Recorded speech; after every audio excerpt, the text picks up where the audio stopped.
اللہ علیہ وآلہ وسلم نے وحی کے رک جانے کے زمانے کے حالات بیان فرماتے ہوئے کہا کہ ایک روز میں چلا جا رہا تھا کہ اچانک میں نے آسمان کی طرف ایک آواز سنی اور میں نے اپنا سر آسمان کی طرف اٹھایا۔ کیا دیکھتا ہوں کہ وہی فرشتہ جو میرے پاس غار حرا میں آیا تھا وہ آسمان و زمین کے بیچ میں ایک کرسی پر بیٹھا ہوا ہے۔ میں اس سے ڈر گیا اور گھر آنے پر میں نے پھر کمبل اوڑھنے کی خواہش ظاہر کی۔ اس وقت اللہ پاک کی طرف سے یہ آیات نازل ہوئیں، اے لحاف اوڑھ کر لیٹنے والے، اٹھ کھڑا ہو اور لوگوں کو عذاب الہی سے ڈرا، اور اپنے رب کی بڑائی بیان کر، اور اپنے کپڑوں کو پاک صاف رکھ اور گندگی سے دور رہ۔ اس کے بعد وہی تیزی کے ساتھ پے در پے آنے لگی۔ صحیح بخاری حدیث نمبر 4۔ رسول اللہ صلی اللہ علیہ وآلہ وسلم نزول قرآن کے وقت بہت سختی محسوس فرمایا کرتے تھے، اور اس کی علامتوں میں سے ایک یہ تھی کہ یاد کرنے کے لیے آپ اپنے ہونٹوں کو ہلاتے تھے۔ ابن عباس رضی اللہ تعالیٰ عنہ نے کہا، میں اپنے ہونٹوں کو ہلاتا ہوں جس طرح آپ ہلاتے تھے۔ سعید کہتے ہیں، میں بھی اپنے ہونٹ ہلاتا ہوں جس طرح ابن عباس رضی اللہ تعالیٰ عنہ کو میں نے ہلاتے دیکھا۔ پھر انہوں نے اپنے ہونٹ ہلائے۔ ابن عباس رضی اللہ تعالیٰ عنہ نے کہا، پھر یہ آیت اتری کہ اے محمد، قرآن کو جلد جلد یاد کرنے کے لیے اپنی زبان نہ ہلاؤ، اس کا جمع کر دینا اور پڑھا دینا ہمارا ذمہ ہے۔ حضرت ابن عباس رضی اللہ تعالیٰ عنہ کہتے ہیں، یعنی قرآن آپ صلی اللہ علیہ وآلہ وسلم کے دل میں جمع دینا اور پڑھا دینا ہمارے ذمہ ہے۔ پھر جب ہم پڑھ چکے تو اس پڑھے ہوئے کی اتباع کرو۔ ابن عباس رضی اللہ تعالیٰ عنہ فرماتے ہیں، اس کا مطلب یہ ہے آپ اس کو خاموشی کے ساتھ سنتے رہو، اس کے بعد مطلب سمجھا دینا ہمارے ذمہ ہے۔ پھر یقیناً یہ ہماری ذمہ داری ہے کہ آپ اس کو پڑھو، یعنی اس کو محفوظ کر سکو۔ چنانچہ اس کے بعد جب آپ کے پاس حضرت جبرائیل علیہ السلام وحی لے کر آتے تو آپ توجہ سے سنتے، جب وہ چلے جاتے تو رسول اللہ صلی اللہ علیہ وسلم اس وحی کو اس طرح پڑھتے جس طرح حضرت جبرائیل علیہ السلام نے اسے پڑھا تھا۔ صحیح بخاری حدیث نمبر 5۔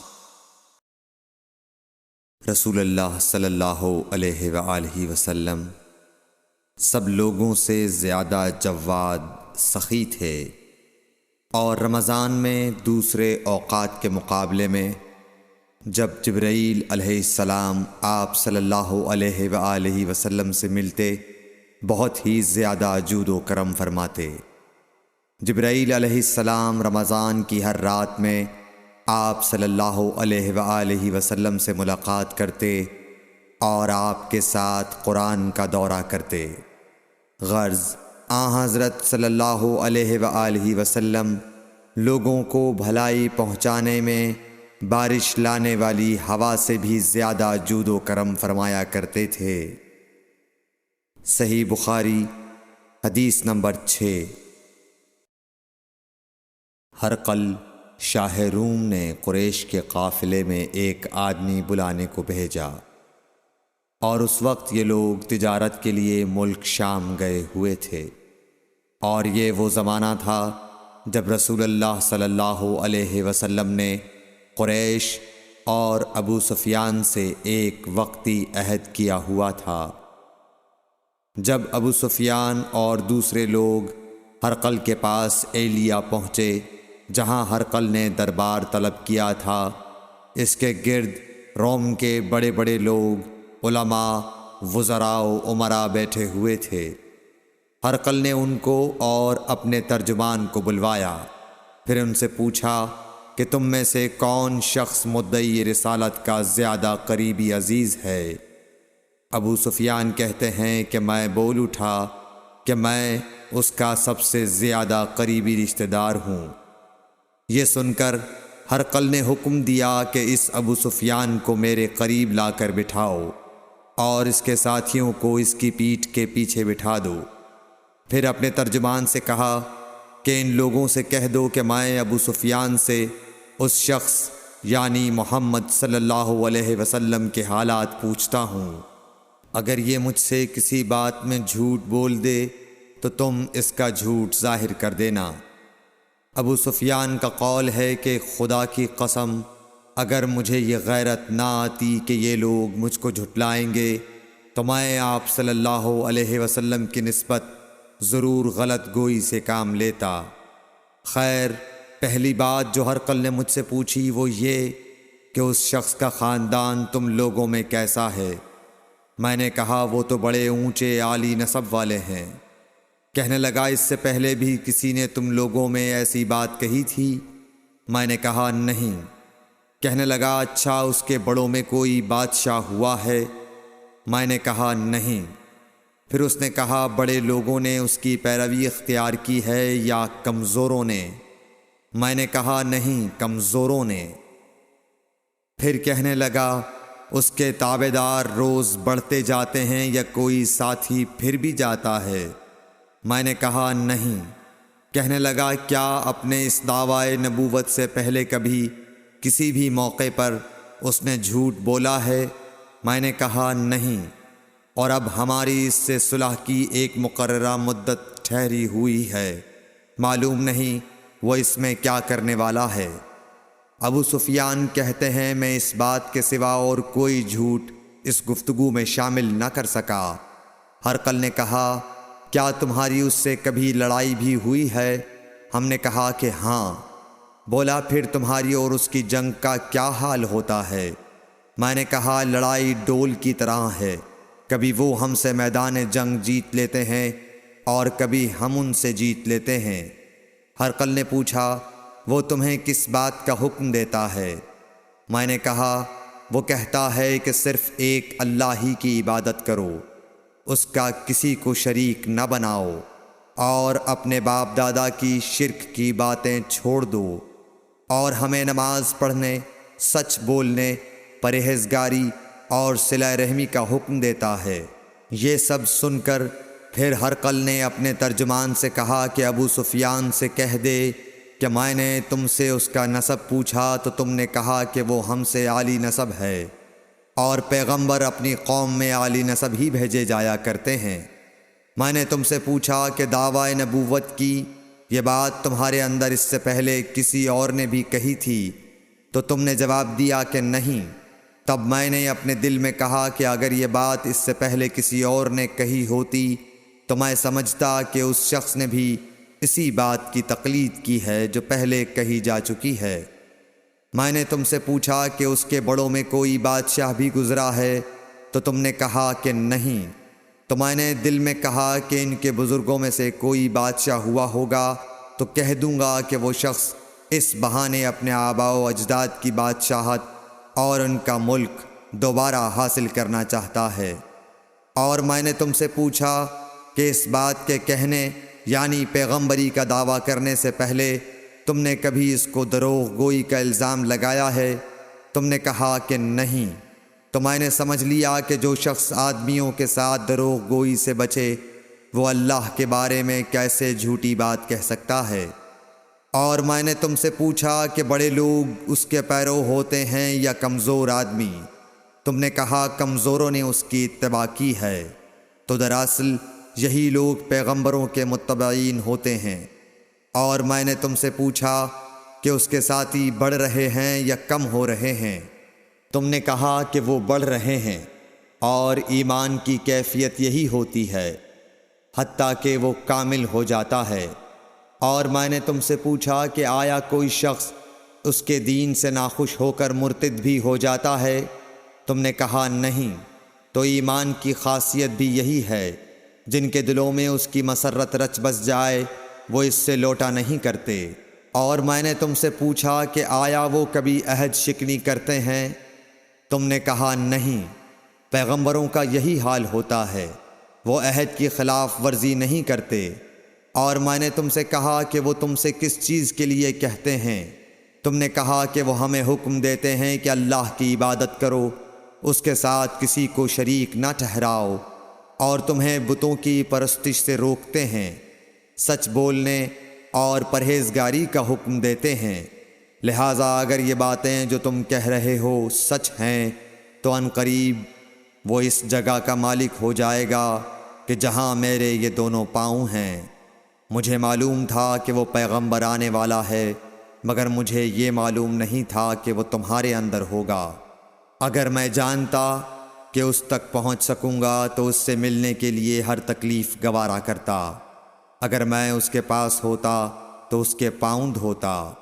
ہرقل نے رسول اللہ صلی اللہ علیہ وسلم کا وہ خط منگایا جو آپ نے وحیہ کلبی رضی اللہ تعالیٰ عنہ کے ذریعے حاکم بصرہ کے پاس بھیجا تھا، اور اس نے وہ ہرقل کے پاس بھیج دیا تھا۔ پھر اس کو پڑھا تو اس میں لکھا تھا، اللہ کے نام کے ساتھ جو نہایت مہربان اور رحم والا ہے۔ اللہ کے بندے اور اس کے پیغمبر محمد صلی اللہ علیہ وسلم کی طرف سے یہ خط ہے شاہ روم کے لیے۔ اس شخص پر سلام ہو جو ہدایت کی پیروی کرے۔ اس کے بعد میں آپ کے سامنے دعوت اسلام پیش کرتا ہوں۔ اگر آپ اسلام لے آئیں گے تو دین و دنیا میں سلامتی نصیب ہوگی، اللہ آپ کو دوہرا ثواب دے گا، اور اگر آپ میری دعوت سے روگردانی کریں گے تو آپ کی رعایا کا گناہ بھی آپ ہی پر ہوگا۔ اور اے اہل کتاب، ایک ایسی بات پر آ جاؤ جو ہمارے اور تمہارے درمیان یکساں ہے، وہ یہ کہ ہم اللہ کے سوا کسی کی عبادت نہ کریں اور کسی کو اس کا شریک نہ ٹھہرائیں، اور نہ ہم میں سے کوئی کسی کو خدا کے سوا اپنا رب بنائے۔ پھر اگر وہ اہل کتاب اس کتاب سے منہ پھیر لیں تو مسلمانوں، تم ان سے کہہ دو کہ تم مانو یا نہ مانو، ہم ایک خدا کے اطاعت گزار ہیں۔ ابو سفیان کہتے ہیں، جب ہرقل نے جو کچھ کہنا تھا کہہ دیا اور خط پڑھ کر فارغ ہوا تو اس کے ارد گرد بہت شور و غوغا ہوا، بہت سی آوازیں اٹھیں اور ہمیں باہر نکال دیا گیا۔ تب میں نے اپنے ساتھیوں سے کہا کہ ابو کبشہ کے بیٹے حضرت صلی اللہ علیہ وسلم کا معاملہ تو بہت بڑھ گیا۔ دیکھو تو اس سے بنی اصفر روم کا بادشاہ بھی ڈرتا ہے۔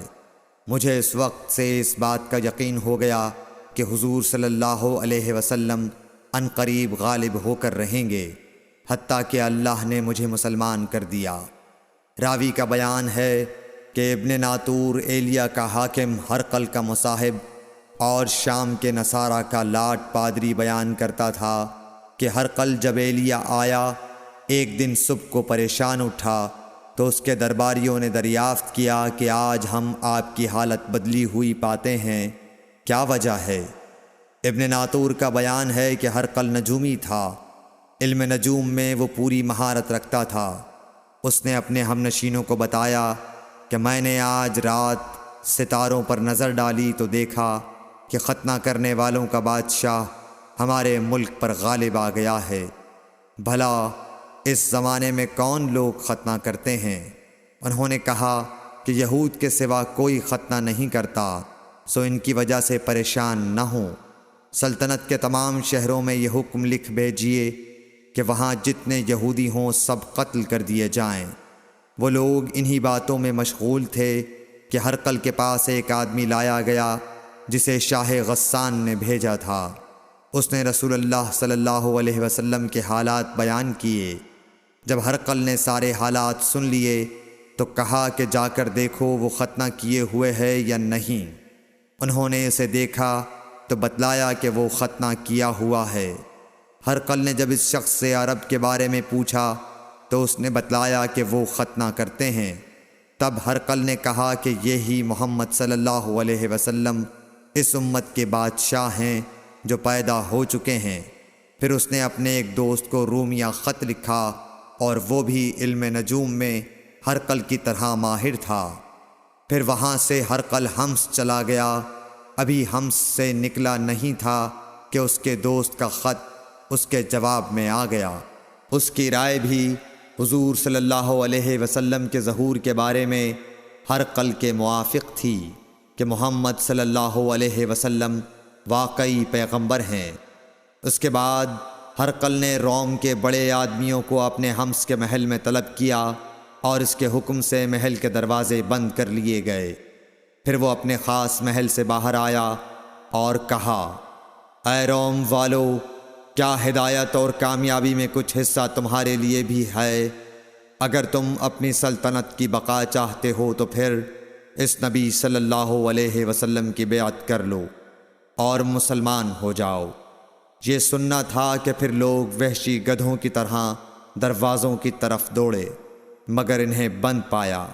آخر جب ہرقل نے اس بات سے ان کی یہ نفرت دیکھی اور ان کے ایمان لانے سے مایوس ہو گیا تو کہنے لگا کہ ان لوگوں کو میرے پاس لاؤ۔